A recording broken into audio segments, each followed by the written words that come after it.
Hey guys, welcome back for another video. As usual, we're down here in the gallery and we'll be working on this ADA 60p aquarium today. Rachel's here to help me, and while she's learning all the maintenance practices for the first time, I thought it'd be a good chance to share it with you all too. This is a full ADA setup, an ADA 60p. It's sitting on top of the Cube Cabinet Clear and has a Superjet ES300. The lighting is the Aquasky RGB II, the 60cm version.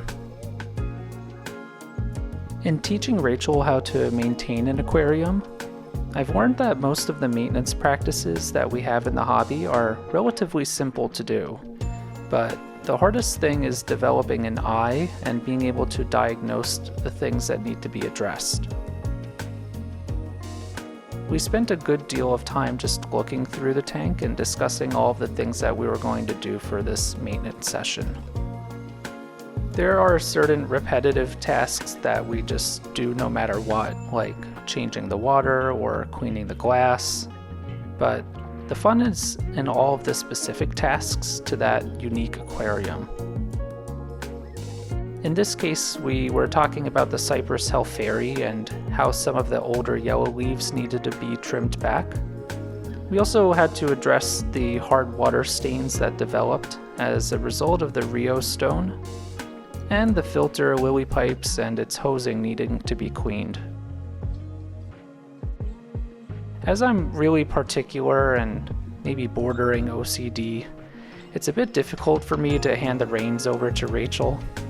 This is one of the first times she's ever doing maintenance, but when I think back to the earliest days in my hobby, I was terrible, so she's got quite a leg up on me. The glass was mostly clean already, with the exception of a few spots of green spot algae. Sometimes I'm only getting to this aquarium every other week, so considering the amount of time elapsed, it stays in really good shape. The fact that this aquarium is nearly a year old already certainly helps. There's that one piece of driftwood that is touching the side glass and always makes it a bit more difficult to clean.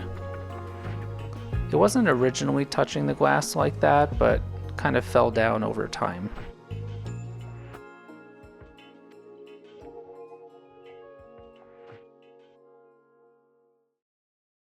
Afterwards, I stepped behind the aquarium to start removing some of the Cyperus helferi leaves. I consider this to be a difficult plant to trim because you have to take the leaf you want to trim and then run your finger down to find the base of it. You don't want to trim this leaf midway or towards the top, or it will just rot and look pretty unsightly.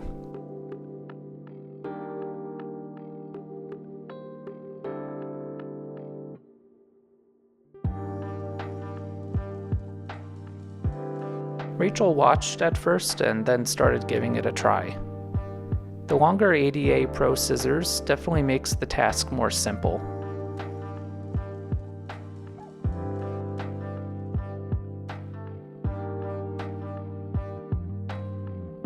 I spotted a bit of cyanobacteria developing on the back right side of the aquarium. It was pretty minimal, so I thought it would be easy to remove with a gravel vacuum hose.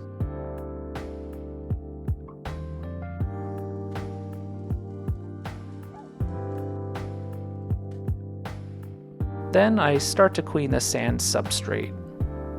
Most of all, I try to get in between the stones, since that's where a lot of the detritus builds up. I left it a bit messy for now, but I know we'll be getting back to it later. Some of the Eleocharis acicularis was growing a bit too far forwards, so I just removed some of the runners. Rachel starts draining the water down further. This is so she can get started dosing some Chem XL on the driftwood.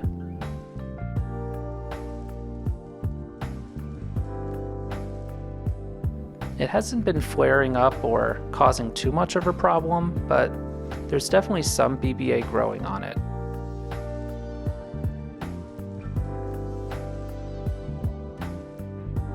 By spot dosing it like this, it's surely going to kill off any of it in the next few days.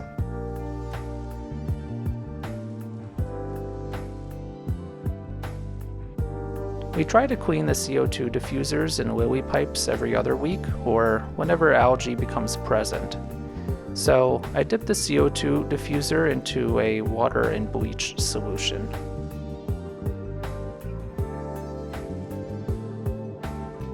Since it's almost been 2 weeks and the water hardness was creeping up from the Ryuoh Stone, I wanted to do a larger water change on the aquarium.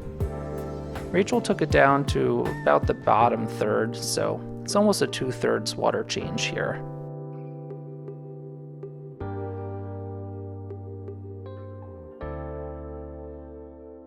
It had been a while at this point, so it's nice to give the plants a spray down to prevent them from drying out.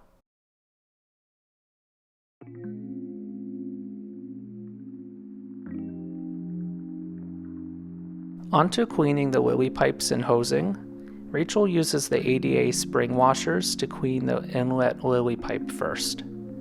This is because we also added to the bleach solution to help clean that bottommost portion of it, since the spring washers can't usually perfectly clean it.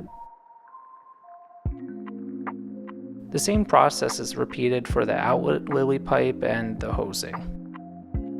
I wanted to address the hard water stains that were developing on the rim of the glass, and even on the rim of the Aquasky RGB light.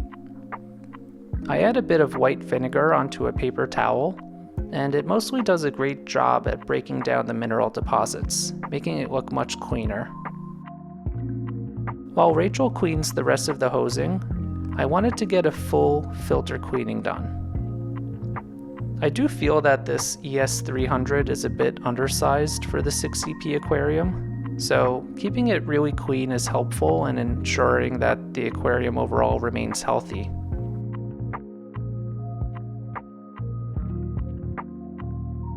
I usually try to clean the filter every 2 to 3 months, depending on how well the aquarium is doing. If you haven't seen it, I released a video showing the entire process on how to clean an ADA Superjet filter. I highly recommend you check it out if you haven't seen it. These filters are admittedly a bit more difficult to clean, but you definitely get really high quality materials, a great pump, aesthetics, and longevity too.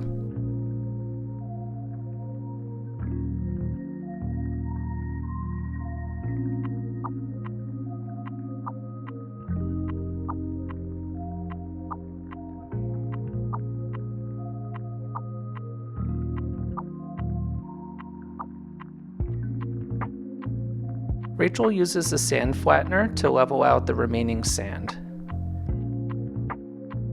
Then we top it off with some more ADA La Plata sand.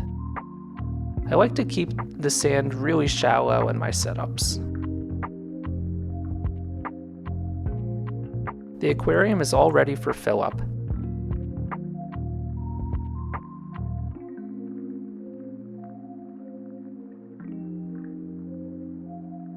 The CO2 diffuser and lily pipe are surely clean by now, so I rinse them out in a separate cup of water to make sure I get off any bleach residue. Then they're ready to be reinstalled.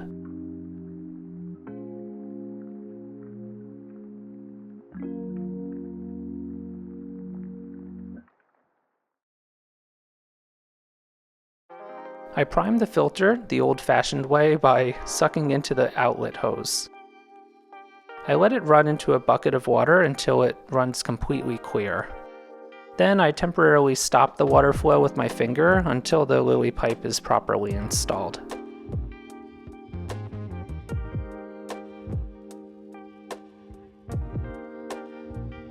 It's time to do some tidying up. I level the La Plata sand a bit more to make it super neat. There's also a few plant trimmings that need to be netted out.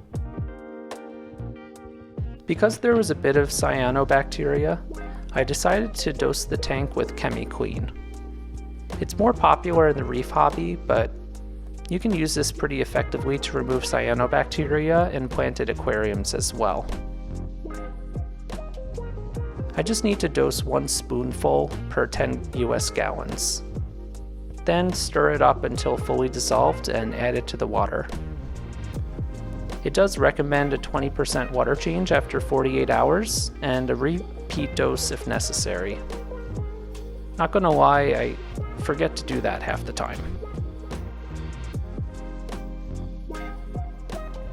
I remineralize with a bit of GH+, but the hardness got raised so much from the Ryuoh Stone, it almost wasn't necessary.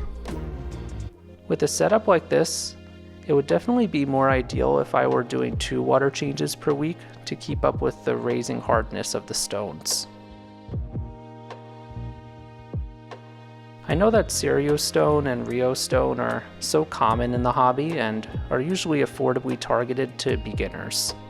But I consider this stone for more experienced hobbyists because of how much it can potentially affect the water quality. Anyway, we're all done with the maintenance for today. Rachel was asking me how I stay interested in maintenance, since I do it almost daily. I think the answer is that with all of these beautiful planted aquariums, there's always some tasks that remain consistent, but many others that are unique. Different obstacles make me continue learning and growing in the hobby, so it never really gets boring for me. Plus, it's so nice seeing the layout after it's freshly cleaned. Here's how it looks right after maintenance. If you have any questions, please leave them in the comments below. And if you enjoyed the video, consider liking and subscribing to stay up to date for future uploads. I'm also offering memberships to people who would like to further support the channel. You'll get exclusive behind-the-scenes content of the gallery, along with other perks if you're interested. Regardless, I appreciate you all tuning in, and I'll see you all next time.